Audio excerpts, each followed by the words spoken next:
Hello everyone. Thank you for joining us at the AWS Summit Online ASEAN and welcome to this session. In this session, we will discuss how to build serverless microservices.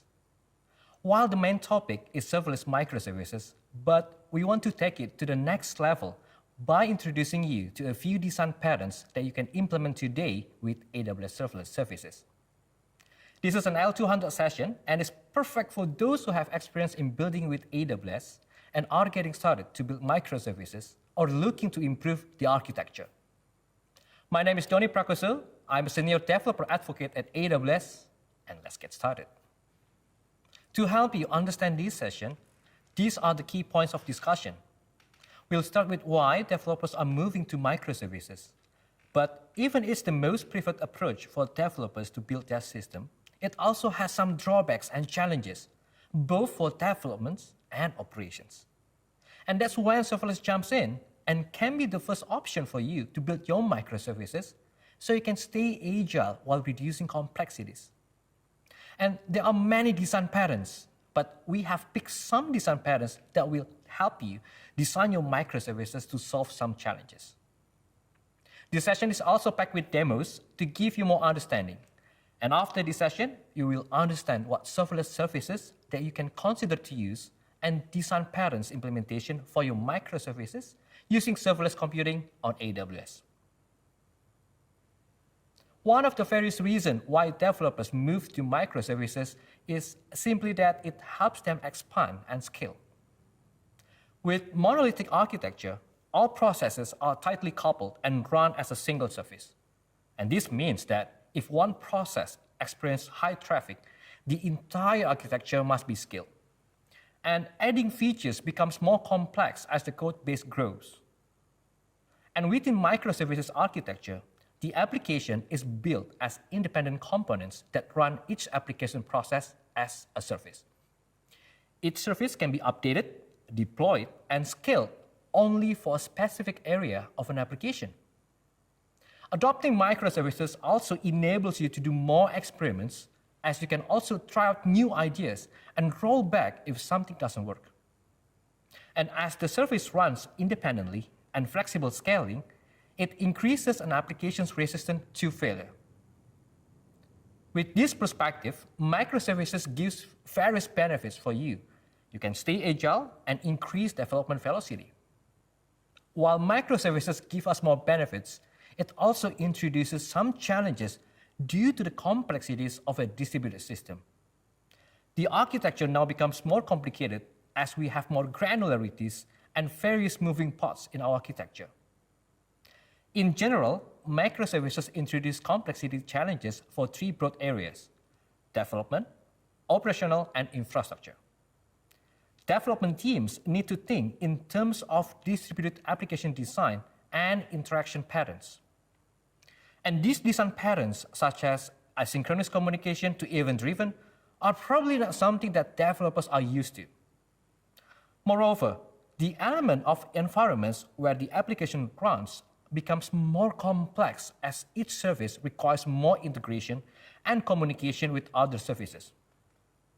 And lastly, from the operational perspective, once released into production, there are few challenges in scaling, managing failures, monitoring, and observability.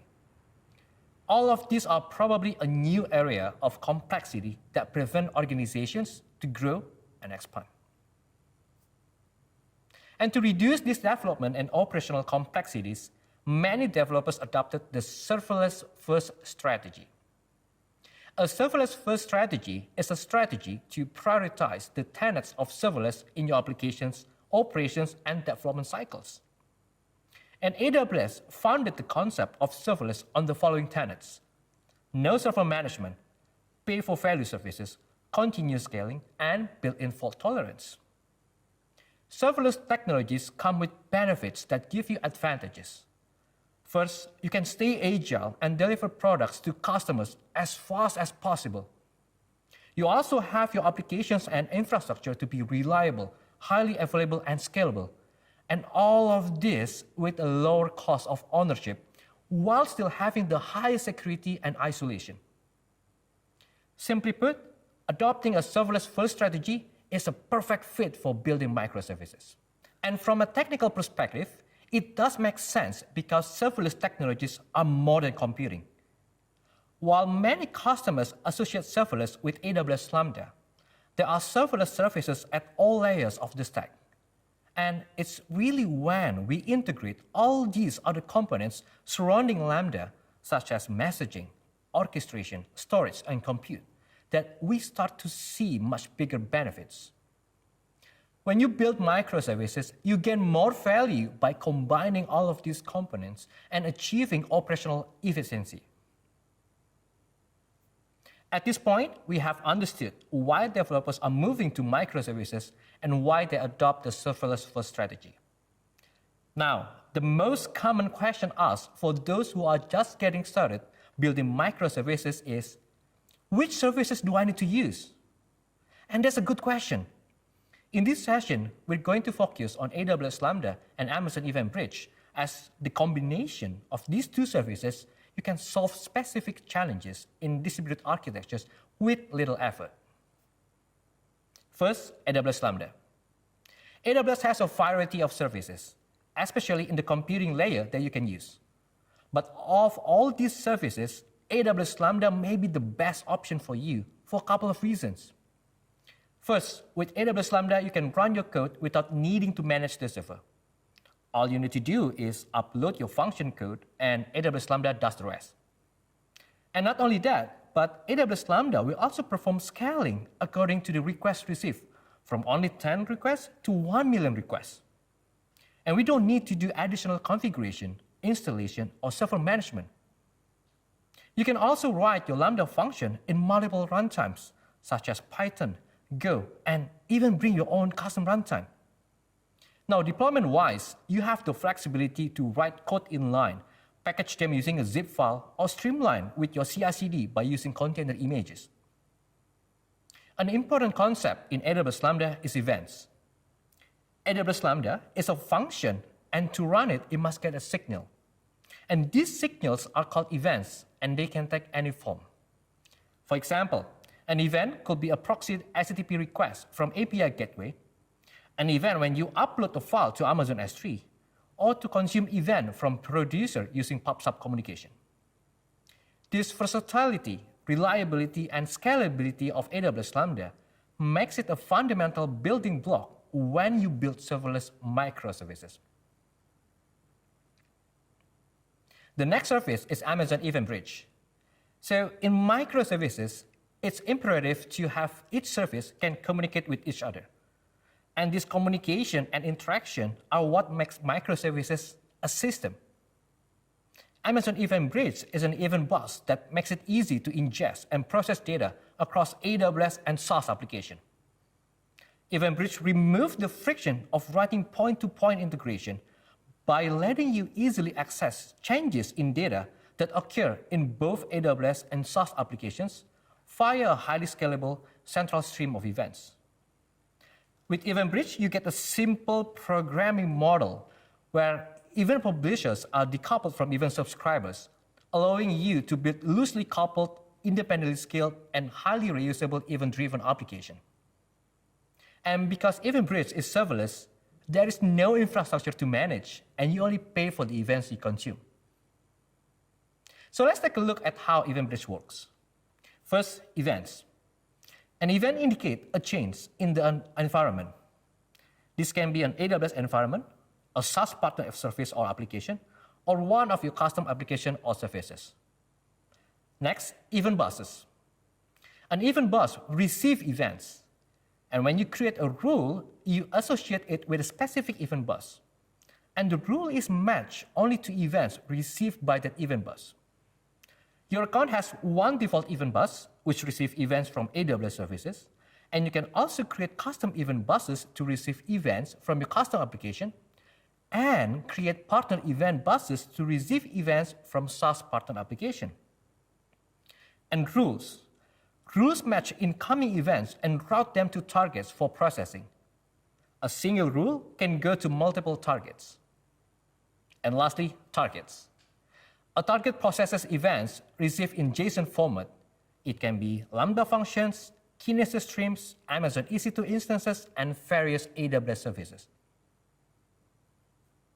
There are other important services to be included in your technology stack, but computing with Lambda and even Buzz with Event Bridge are two services that are useful, easy yet powerful for you to get started building your microservices. And for those who are new to AWS Serverless services, ask away in the chat box and we'll jump into a discussion with you. In the next segment, we'll discuss how you can use AWS Serverless services focusing on Lambda and Event Bridge to build sophisticated patterns to reduce complexities in building microservices. First, choreography.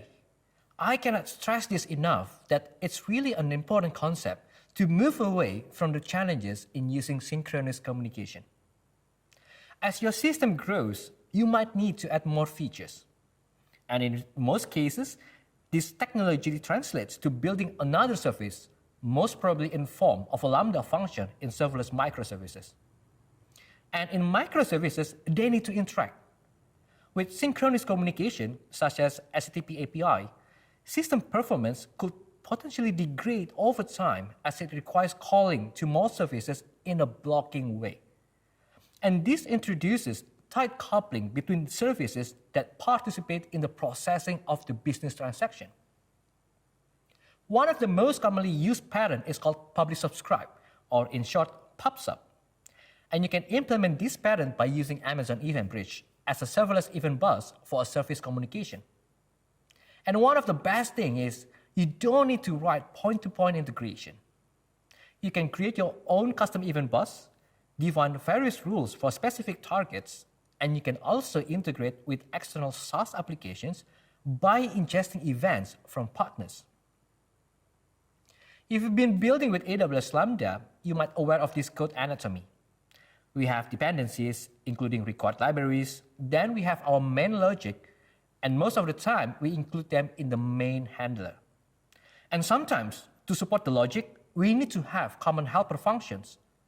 And also, as this function might belong to a specific domain, there's might a domain-specific basis logic that we need to include.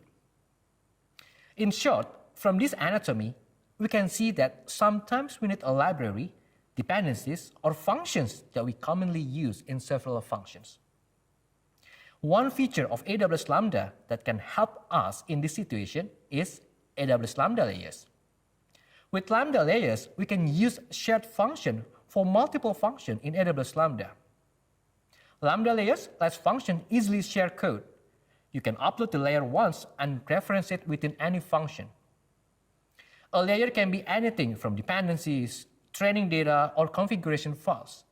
And this is super helpful, especially when it comes to building microservices for small to large teams, because it promotes separation of responsibilities, lets developers iterate faster on writing business logic, and it has built-in support for secure sharing in case you want to share layers across accounts, or even make it public. And of course, you can keep it private. In a nutshell, Lambda layers provide a clear separation between business logic and shared files. The next pattern is log aggregation. The more complicated a system is, the more important it is to have good logs. Now, the challenge is that if logs are scattered across different services, it's pretty difficult to get a unified view of the entire system. It is essential to have a centralized place where logs are uniformly managed and discoverable, and to help us understand the behavior of an application and to troubleshoot problems. To implement log aggregation, you can use Amazon CloudWatch and AWS X-Ray to trace the execution times or errors from calls between services. Amazon CloudWatch is a monitoring and observability service built for developers and the operations team. It provides you with data and actionable insights to monitor your applications, respond to system-wide performance changes, optimize resource utilization, and get a unified view of operational health. Amazon CloudWatch is an essential service as a centralized logging that helps you to aggregate logs and runtime metrics from each service instance. Now let's jump into a demo to dive deeper and help us understand more on how to implement these patterns that we have discussed. In this demo, we're going to take a look on a few design patterns that we have discussed earlier. First is how we can use AWS Lambda layers and include them as a library for our Lambda functions. In this case, we're going to have a Lambda layer to standardize a logging function with a specific format for 2 microservices. The second pattern is to have Event Bridge as an event bus to help us implement PubSub and decouple our microservices. In this case, our microservices will react to event payment receive. And lastly, the last design patterns is using CloudWatch Insights to aggregate logs from all microservices. And this is crucial as we certainly need to understand what's going on in our system. So the flow goes like this. First, we will trigger an event called payment receive. This event will go through Event Bridge, and Event Bridge will send the event to 2 Lambda functions that are subscribed to this particular event. And when the Lambda function receives this event, it will then log the activators into CloudWatch along with the details. Then we will review all the logs using CloudWatch Insights. First, let's take a look into our Lambda layer. This is our Lambda layer written in Python and implements logging library. The objective of this Lambda layer is to capture microservices source name which produce the log, and the respective microservices will send the log to CloudWatch. And this is for us to be able to trace the logs and see what's happening in each process. Now the next part is Lambda functions. We have 2 Lambda functions in this demo. One is order service, and another one is invoice service. And this Lambda function has one layer. And one thing that you need to know about Lambda layers, they are deployed as immutable versions. And the version numbers increments each time you publish a new layer. And this way, you can associate your Lambda function with a specific version. And moving on to the code. These 2 Lambda functions has same structure for simplicity of this demo, and to demonstrate how to import a Lambda layer. And what I want to highlight is that both of them are importing the library microsvc_logging. So on the next line, our Lambda function can call logs functions that we have defined in the Lambda layer. And any string that goes through this function, it will be sent to CloudWatch. Now you know the connection between Lambda layer and Lambda functions. With Lambda layer, you can include dependencies or libraries into Lambda function. Now the next part is Event Bridge. With PubSub, you can do choreography across your microservices to communicate. And Event Bridge makes it easy for us to achieve that. In this demo, I use event-driven approach, in which we need to have our microservices, which is our Lambda functions, to react to a specific event. This is the Event Bridge console, and we're now in the rule section. So let's take a look into the rule that I have defined. First, I'm going to select the event bus that I use for this demo. And we see that there's only one rule that I've defined. If we go to the detail page, we can see that there's one event pattern, and that is detail type with payment receive. And on the next section, we can see that we have 2 Lambda targets, order service and invoice service. Now with this rule, for every event with payment receive, it will trigger these 2 Lambda functions. Now let's test it out. We can easily send out the event directly from the console. And on this page, you can see that there's a send event button. So let's start defining the source as testing and the detail type as payment receive.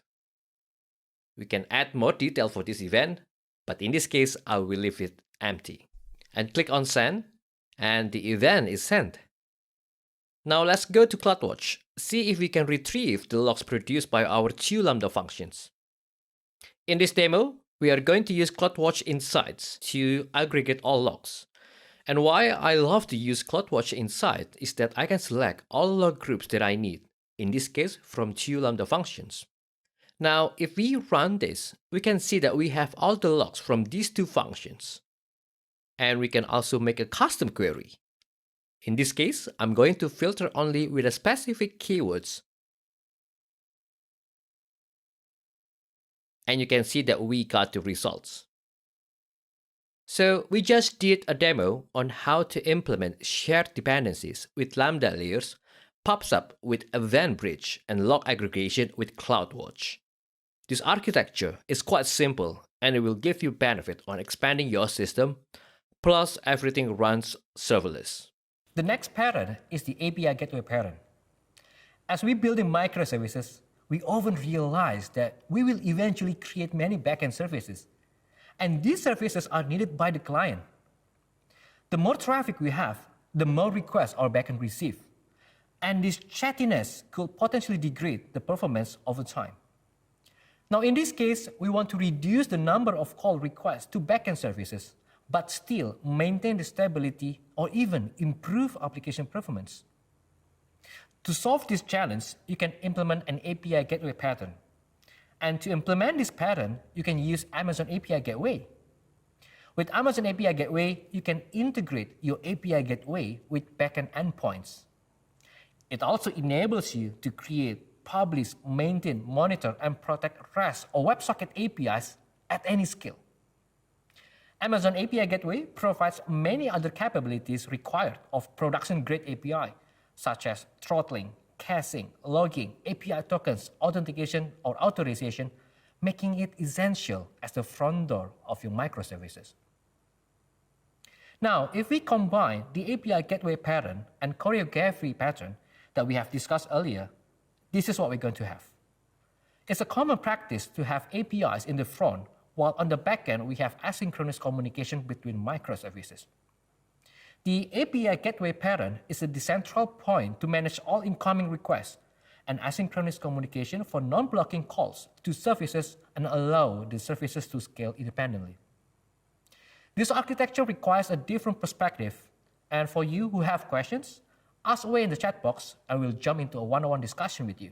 Okay, so the next pattern is a pattern that will help you to pave your way to adopt event-driven architectures and level up your microservices. In a nutshell, event-driven architecture is a software architecture and a framework to let information flows across microservices in real time by leveraging events as the core structure. In event-driven architectures, it can be useful for services to access past events, and this could provide the ability for your system to protect and reconstruct its state by processing past events. And to achieve this, we need to implement what is called as event replay. Event replay enables applications by providing the ability to correct and reconstruct into a specific state by redelivering the event to the application. And to do this, you need to build your own for event logging and archiving and create a mechanism to deliver events into the event bus. Now, this could be a complex task that requires sophisticated architecture. To implement this pattern, you can use Event Bridge features, archive, and replay. In Event Bridge, you can create an archive of events so that you can easily replay them at a later time by starting an event replay. When you create an archive, you can determine which events are sent to the archive by specifying a filter pattern to match events. You can also set a retention period to store events in the archive. And after you create an archive, you can then replay events from the archive at a later time. This pattern is very useful, and to help you understand how it works, let's jump into a demo. In this demo, we will demonstrate how we can implement event replay using the Event Bridge feature, archive and replay. Now, just to set the context of this demo, imagine that you are managing payment workflow in an e-commerce system. And at some point, you need to add a new feature and need to maintain data consistency for past saved transactions. The flow starts whenever the system receives an HTTP API call that indicates that the payment was successful and confirmed. For this demo, let's assume that this call coming from a third-party payment API. The request goes through Amazon API Gateway that we have integrated with a Lambda function to handle payment requests. Now, once the payment service validated this request, it will send an event payment receive to Event Bridge. Also, to store all events, we need to have an archive in our Event Bridge bus. And the main objective in this demo is by enabling Event Archive, we can then replay those events at a later time. Now, within the Event Bridge, we have a rule that for all events with detail type payment received, it will send them to two Lambda functions, order service and invoice service. And those two Lambda functions will perform their respective logic, in this case, populating relevant details and save them to DynamoDB. At this point, everything works properly. But what happens if we have to add another feature? In this case, we want to add a new feature that will help customers to track their order in real time. To implement this feature, it means that we need to add another Lambda function, and let's call it logistics service. Now, the problem here is not adding a new Lambda function or integration with Event Bridge. But the problem is how about the previous data that we have stored in DynamoDB? It could potentially create a data inconsistency because we just added a new feature. We don't want to alter the data manually in our database, and we cannot ask the third-party payment API to resend the request. And this is the moment when Event Replay is pretty useful. With the Event Bridge Archive and Replay feature, you can now record any events processed by any type of event bus. Replay stores these recorded events in archive, and that's why we need the Event Bridge Archive. With this setup, you can choose to record all events or filter events to be archived by using the same event pattern to match logic used in event bus rules. Since we can replay the events, now we can try to resend the event to Amazon Event Bridge and let respective microservices do their business logic. Also, we will have a logistics service to update the DynamoDB, and in the end, we'll have data consistency. So we're going to do this demo in two parts. First, the original architecture without logistics service, and second, the improved architecture with logistics service. Let's take a look at our Lambda function. This is the Lambda function to handle the payment. Let's review the code. Once this Lambda function receives a request, it's going to create a new ID, populate relevant details, and send a payment receive event to Event Bridge. Let's take a look into another two Lambda functions, order service and invoice service. This is the order service, and this one is the invoice service. Both of these functions have the same structure and same logic. Once it receives an event, it will then populate relevant details and save the data into DynamoDB. Let's take a look at our Event Bridge. This is the event bus we use for this demo. And I have mentioned that to be able to send event replay, we need to have an event archive. And if we go to the Archive tab, we see that we have one active archive for this event bus. And we didn't set any pattern as we want to store all events sent to this event bus. And in this event bus, we have two rules. First is the rule to send events to archive, and the other one is the payment receive event. And in payment receive event, we have only two targets in this rule.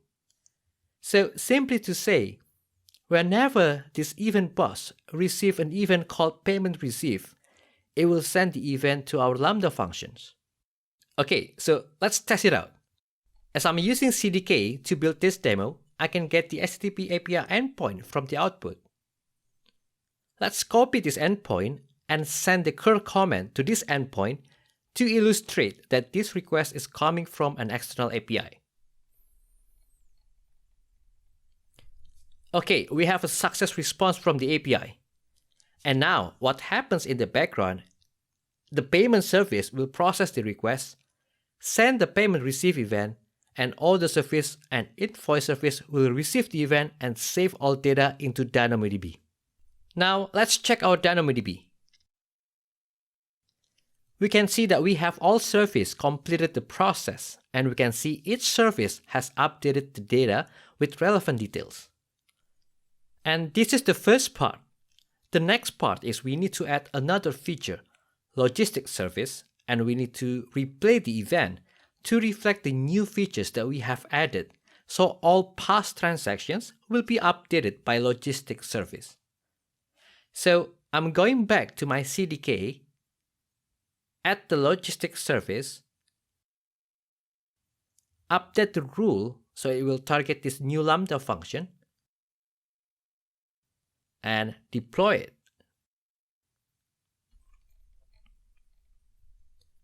And once the CDK deployment is completed, if we go to Lambda functions, we can see that our new logistics service has been deployed.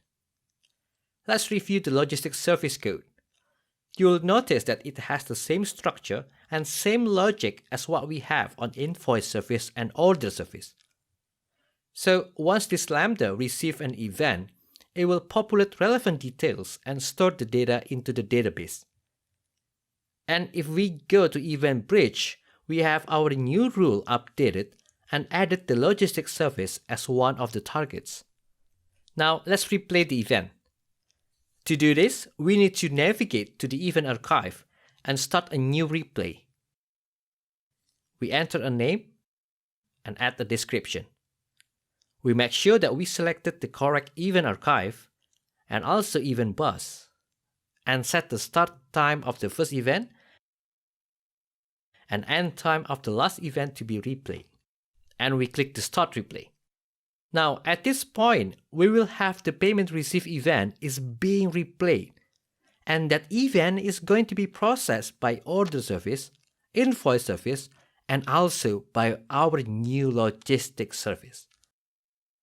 Now if we go to DynamoDB and select the previous record, we can see that it has been updated with information from logistics service. And that means that the event replay has been successfully processed by all services, including the newly added logistics service. And now you know how to do event replay with Event Bridge. In event-driven architectures, it can be useful for services to access past events. The event replay feature in Amazon Event Bridge enables you to automatically archive and replay events on an event bus. And this can help for testing new features or fixing some bugs, as you have seen in this demo. We truly are witnessing a paradigm shift, and it's driven by our customers working backward from what they need to do to win in the market. Businesses want to win more customers. To win customers, they need to build better products and to release features faster, which requires faster and more frequent experimentation and innovation. They need the ability to focus on differentiating business logic and to decouple software for speed and safety. We'd like to close this session with this quote from Werner Vogels as a gentle reminder for us to focusing on what matters for the business. Serverless is a great fit for those who are building microservices, and you can use specific features of each service to build sophisticated patterns with less efforts. Adopting a serverless-first strategy can make your application more resilient and scalable and let you focus on innovating and providing values for your customers. If you're looking to dive deeper into containers and serverless, we have various options for you. You can join the digital training that is available on demand. You can go deeper with the 3-day instructor-led course, and you can also explore labs, white papers, and other technical resources. For more information, visit aws.training/learning library. Thank you very much for joining us in this session. Hopefully, this session will provide you with insight into various design patterns and best practices on building with AWS to reduce complexities and make it easier for you to build microservices using serverless. If you have any questions, feel free to reach out to me on Twitter or LinkedIn. And also, please complete the session survey to give us your valuable feedback and help us improve your AWS Summit experience in the future. Once again, thank you. I'm Donny Prakoso, and see you next time.